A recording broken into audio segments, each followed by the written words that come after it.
Late September 1944.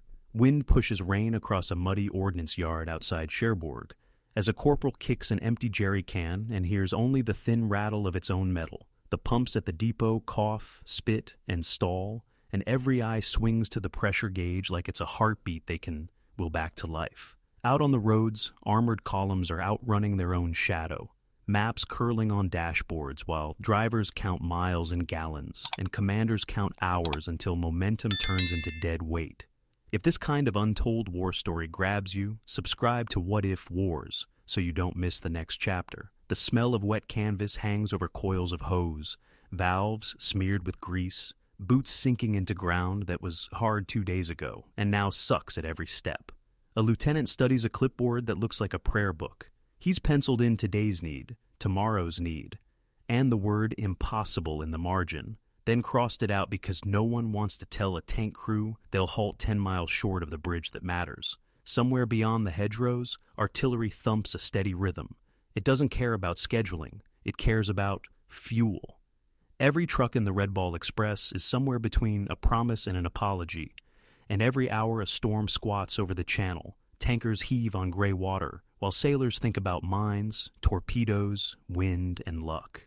From England, the planners watch a front line slipping forward like a sweater shoulder unraveling on its own thread. Kent and the Isle of Wight breathe diesel and resolve, while crews stare out at the Io Manchi, the English Channel that has swallowed empires and returned splinters. The calendar says victory is a matter of distance. The fuel log says it is a matter of pressure. Between those two truths sits a question with no poetry, only consequence. How do you keep an army moving when its thirsty mouth is 3 countries wide? Red Ball trucks grind themselves into rattling bones on roads never meant for this many tires, this many hours, this little sleep. Bridges complain and then fail.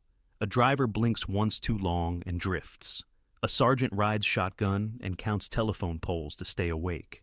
Rail lines promise salvation until a blown span turns steel into dead snakes sprawled across a river they cannot cross. At sea, a convoy sits at anchor because weather isn't an enemy you can threaten. It is a rule you obey. Fuel sits where it shouldn't and refuses to be where it must. And the map on the wall looks less like strategy and more like a vulture's circle. So, they tried to feed an army through a pipe beneath the sea. Say it aloud, and it sounds like a myth told around a stove after midnight. But this is the hour when myths are just plans nobody has had time to fail. Picture a vein laid across the channel, a silent artery that ignores storms and torpedoes and delivers not hope but octane, because hope is useless if your tank is dry.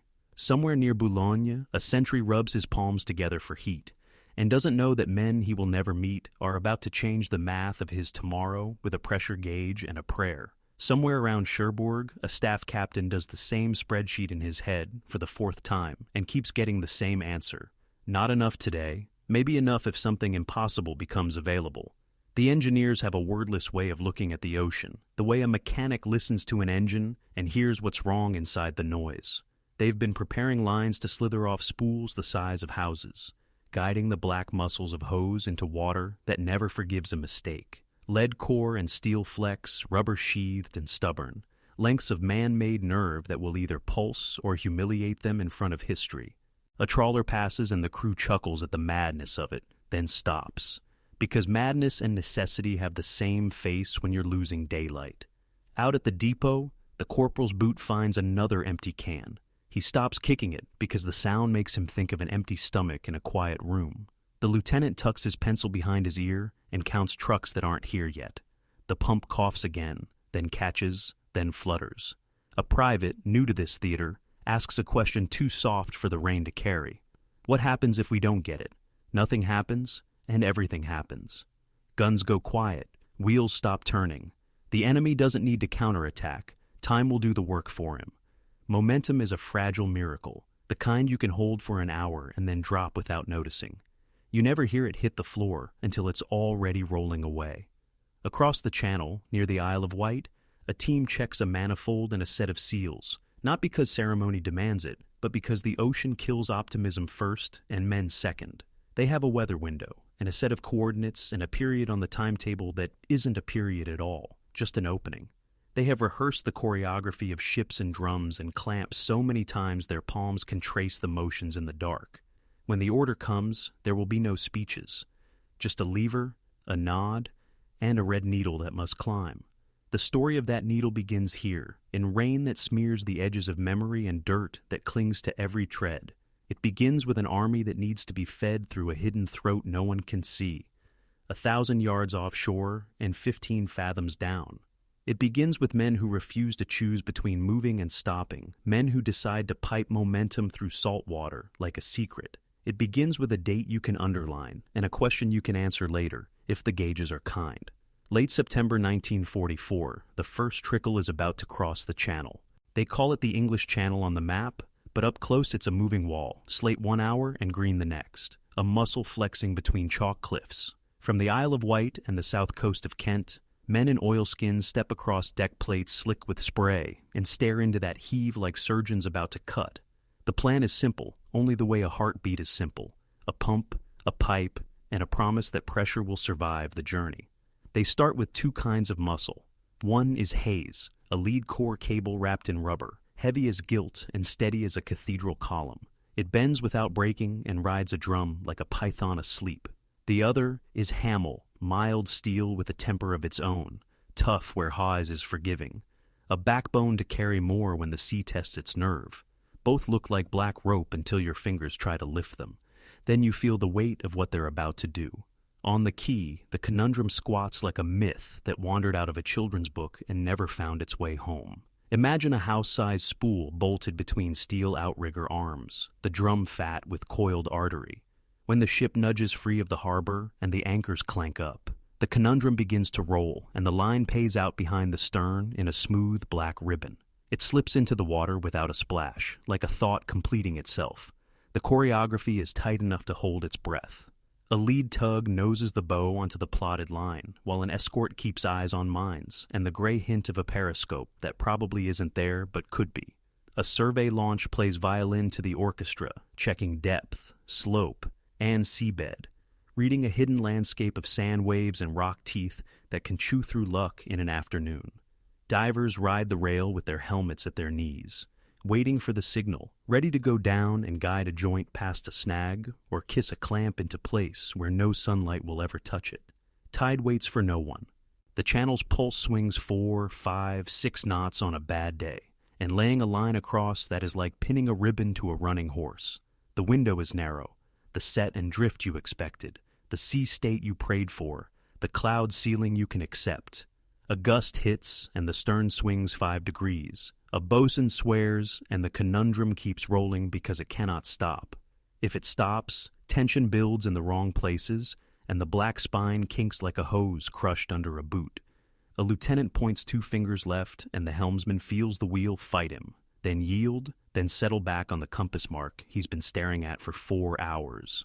There is a moment, halfway to mid-channel, when the line hums underfoot and every man aboard knows what the hum means. Somewhere on the drum, a turn settled wrong. The gauge on the payout brake quivers and then treks up past the number that keeps the foreman calm. He snaps a command and the brake kisses harder and the drum complains. The tug eases off a hair. The escort widens its circle because you never want to be close to a mistake. The hum deepens, and for 15 seconds, the whole ship listens to a sound that could choose to be history, either the sound you tell your grandchildren about, or the sound that sends you home with a story you don't finish. Then the angle changes as a swell lifts the stern, and the line pays sweet again. The gauge needle slides back into its lane like a coin into a slot. Nobody cheers. A rigger grins into the wind and then wipes the salt from his lips and goes back to watching a black ribbon curve into a cold mouth that eats everything and gives nothing back. Hours later, the seabed changes character, more gravel, less silt, and the survey launch calls it out in a voice that tries to stay casual. The plotters knew this shelf was coming, but knowing and meeting are 2 different verbs. The divers go down on a line that hums to their shoulders, and in the dark, they grope for the joint they must handhold across a bite of rock that wants to scrape the skin off anything that touches it. The tide turns while they're still down. Their tenders feel the rope grow heavy, then light, then heavy again, and a petty officer taps the valve on a man's air like he's tapping a talisman. When the divers come up, One of them knocks his helmet with a gloved knuckle, and the sound is hollow and comic and brave. The line threads the last miles under skies that pretend to brighten. In Cherbourg, the shore crew stands by a manifold the color of stale blood. They've tested the pumps until the sound crawls into their dreams. Cold starts, warm starts, bleed-offs at every junction until the air in the lines has no more places to hide. A pressure needle sits at 0, smirking like a man who has seen things and isn't impressed anymore. There is one more decision to make, and no one wants to own it alone. The sea is building again. A weather officer says you can wait 12 hours and be safer, or you can go now and gamble that the next front will slam the door for days. A commander glances at a dispatch from the front that talks about fuel in the future tense and understands that wait is a word you use when you can afford to stop counting, and nobody on this pier can afford that. He nods, and the nod moves through the chain like current. Valves open with the shrug of old iron. The pump coughs once and then finds its voice. A low, relentless thrum that crawls into the soil and up the bones of every man on the line. Pressure climbs. It climbs past the number that means we're not lying, past the number that means tell them to get ready, and settles at the number that means flow. Somewhere between the Isle of Wight and the French shore, a steel heart begins to beat underwater. The first gallons do not look like triumph. They look like a shy stream slipping into a hose that has been waiting too long. Men put hands on the pipe the way you put a hand on a sleeping child to feel the breath. The heat comes slow. The gauge holds steady. Late September 1944, the line to Cherbourg is alive at last. But the delivery is modest, a thin thread instead of a rope. It's enough to quiet a panic and not enough to feed a hunger. The ocean shrugs and the weather changes its mind again, and the engineers look across the water toward Boulogne and know they will have to lay more veins before this army can run. Early October 1944, dawn finds the Cherbourg manifold sweating in the chill, while a corporal runs his palm along the pipe and feels warmth his eyes can't yet see. The first week is a lesson in patience. Flow is real but fussy, a creature with moods. Night crews bleed air from high points and chase pockets that hide like foxes in hedgerows. A pump station inland wakes with a stutter, then learns the cadence of its twin on the coast. By noon the gauge is steady. By dusk it sulks, and every hand on this system understands that pressure isn't a number, it's a relationship. Trucks pull in with faces the color of road dust and leave a shade cleaner, tanks blinking like kids who just drank water after running too far. The officers stop saying impossible out loud, but they still mouth the word when no one's looking. What the pipe gives today won't fill tomorrow by itself, and everyone knows it. In the channel, a weather front cracks open like a door in a storm, and the lay teams muscle a second length into place. Fingers numbed, minds narrowed to clamps and torque and the tang of cold iron. Every joint that holds is a prayer answered without applause. Mid-channel, a pressure dip crawls down the line like a rumor. At the coastal station, a mechanic kneels at a valve bundle, hears a note that doesn't belong, and opens a bleed just enough to spit a bubble from the system. The needle hiccups and then climbs back, slow and stubborn. He leans against the housing and lets the vibration settle into his shoulder. He is not thinking about doctrine. He is thinking about a baseline that has to hold night after night, so men he'll never meet can keep moving east. Boulogne comes like a second wind. Early October, a flank of lines lifts away from England and knifes across the seabed toward that scarred port. And with each day, another artery joins the first. Where Cherbourg felt like a whisper, Boulogne begins to speak. Pump houses warm like brick ovens at dawn. Fuel slides through them with the patient certainty of a river learning its banks. Maintenance teams find their rhythm. Inspect, grease, tighten, listen. The sea continues its old argument with the wind, but the pipeline does not care as much as ships do. That is the point. Predictability is a kind of courage you can measure. By mid-October, the daily totals stop looking like a favor and start looking like a plan. Numbers differ depending on the day, the sea state, and how many lines ran hot without interruption. But the shape of the story is clear. The trickle is thickening. 1 hour of flow now roughly feeds a company of tanks for a day's maneuver, or a column of trucks long enough to stitch two corps together across a gap that yesterday felt unsafe. On a thin day, a storm's leftover swell or a maintenance shutdown pinches the artery and the equivalence shrinks. On a fat, clean day, when every pump sings and every joint keeps its secret, that same hour can push enough fuel to let an armored brigade fight and reposition before dusk. The variability is honest, and so is the relief that follows the better days. At night, the stations glow like foundries, windows throwing rectangles onto wet gravel. A sergeant keeps a log with pencil stubs, his entries narrow and neat. Start, stop, pressure, temperature. Note the cough, it's 0317. Note the fix, it's 0321. Back to nominal by 0329. He never writes the word proud, but it lives in the margins. He knows what a dry pipe sounds like.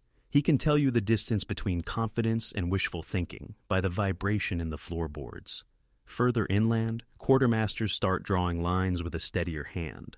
They know the pipeline cannot drive trucks, cannot repair bridges, cannot lay track across a broken river. But they also know that tankers riding weather at anchor don't own their nights anymore. When a storm kicks up, the pipe keeps whispering under the waves. When U-boats hunt, the pipe keeps its mouth shut and moves fuel where it's needed. Red ball still grinds, rails still rise from rubble, but the tempo shifts from gasps to breaths.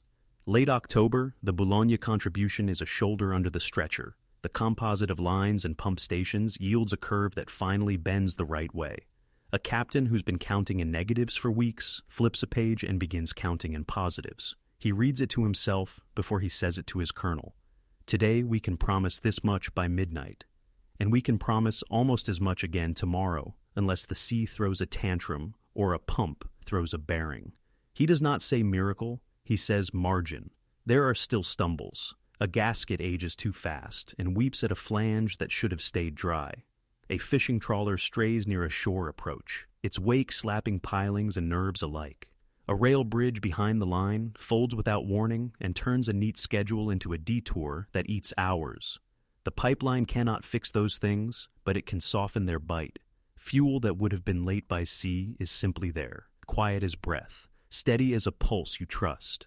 The men closest to the metal feel the change in their bones. They stop bracing for failure every minute and start bracing every other minute. The gauges still need watching, the valves still need love, the sea still needs respect, and no one pretends otherwise. But in depots from Cherbourg eastward, the smell shifts from fear to work. Fuel is not yet abundant. It is simply alive and on time, often enough to matter. By the last days of October, a private on a night shift leans his ear to the pipe and hears the same low thrum he heard at dusk. He opens his log and writes a single sentence he will never show to anyone. It's holding. He taps the page once with his pencil and smiles into the dark.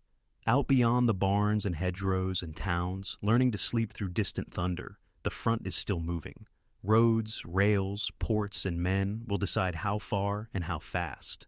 The pipeline will decide whether they run out of breath on the way. Early October 1944, a gale stands tankers on their heels and the channel approaches, bows yawing to gray mountains, masters counting seconds between crest and trough like prayers with numbers. Convoys hold for weather because steel loses every argument with a breaking sea. Onshore, the pipeline doesn't ask permission. Under that same water it keeps breathing, a quiet pulse no wave can slap. A promise that tomorrow's trucks won't start the day already late. Red ball still claws at distance. Outside St. Lo, a bridge groans once and surrenders, its ribs folding into a brown river. The first trucks brake hard, the second and third fishtail, and stop with their noses against fate. Drivers climb out into rain and watch an entire timetable dissolve into ripples. A captain flips his route card and redraws the day with a finger. The pipeline cannot lift the bridge out of the water, but while engineers fetch girders and curses, the pump stations keep the ledger from bleeding. Fuel that would have arrived when the weather breaks, instead sits in depots waiting for a detour to find it. Mid-October, a rail segment east of Cherbourg reopens after a week of hammer blows and curses, and the first locomotive rolls like a man standing up after a fever. Suddenly, the pipeline's quiet arithmetic multiplies.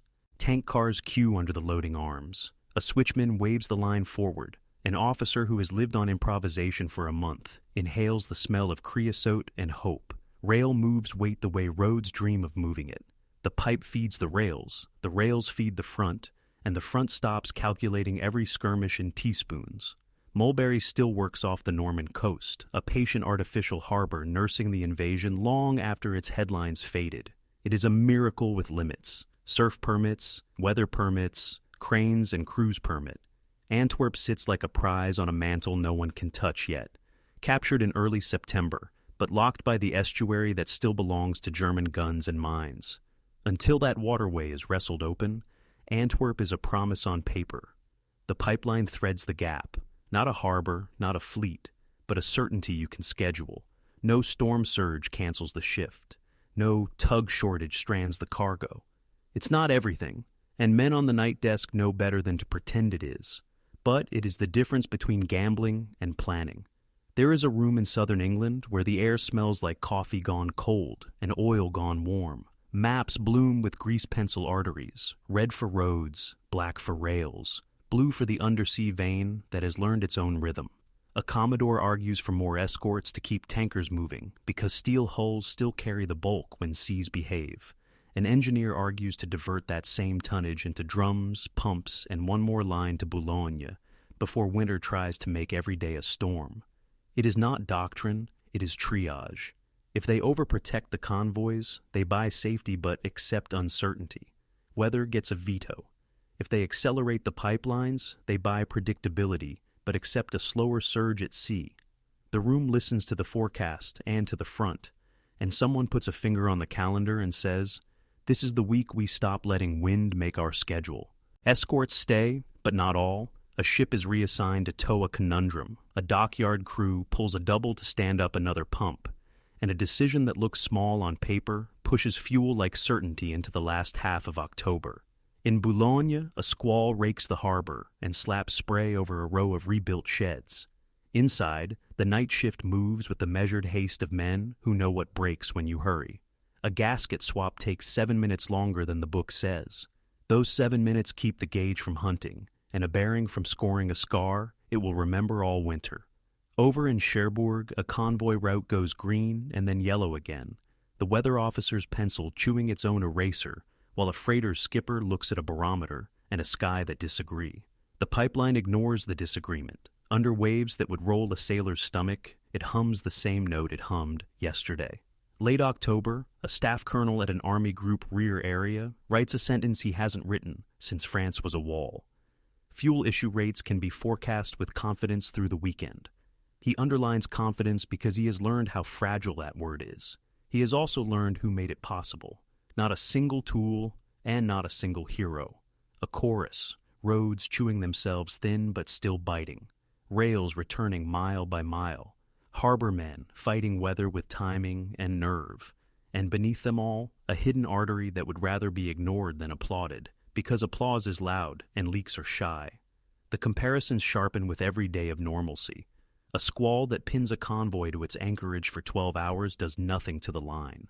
A bridge that fails under truck traffic becomes a problem of engineers in daylight, not of fuel that never showed. A railhead that reopens turns pipeline gallons into operational reach, the way a lung turns breath into steps. The system learns how to absorb pain without collapsing. The men inside it learn how to trust what they cannot see. And yet the story is already sprouting its simplest version, because simple stories travel faster than complicated truths. The pipe won it, someone says over a crate in a depot, because it's easier to love one miracle than 5 quiet ones. He means it as praise. He means it as gratitude. He means it as a way to sleep. But the men at the gauges and the men at the wheels and the men on the tracks know better. They know what it took to turn a trickle into a stream and a stream into a plan. They know the ocean doesn't negotiate, the weather doesn't apologize, and momentum doesn't owe you anything.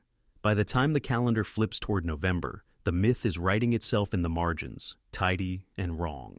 The truth has more fingerprints and dirt under its nails, and it keeps moving east on 1,000 small decisions that never found a headline. Late October 1944, the nights come early, and the pump houses glow like lighthouses turned inward. In Cherbourg, a mechanic cups his hand around a match to see a gauge face, reads the steady needle, and lets the flame die with a small smile. In Boulogne, a watch officer closes the log at midnight and writes a single word in the margin he'll deny later. Finally. The pipeline has learned its own song, not loud, not dramatic, but insistent. the kind of rhythm you only notice when it stops. Tonight, it doesn't. The legend is already walking ahead of the facts. In the field mess and on the docks, men start to say it plain. The pipe won the race. It's a comforting line, neat enough to fit in a headline, sweet enough to taste after weeks of sour patience. But the truth that keeps the army moving is more stubborn and more human. The pipe gave them continuity when weather would not, predictability when convoys could not, and a way to turn night and tide into time, but it did not march by itself.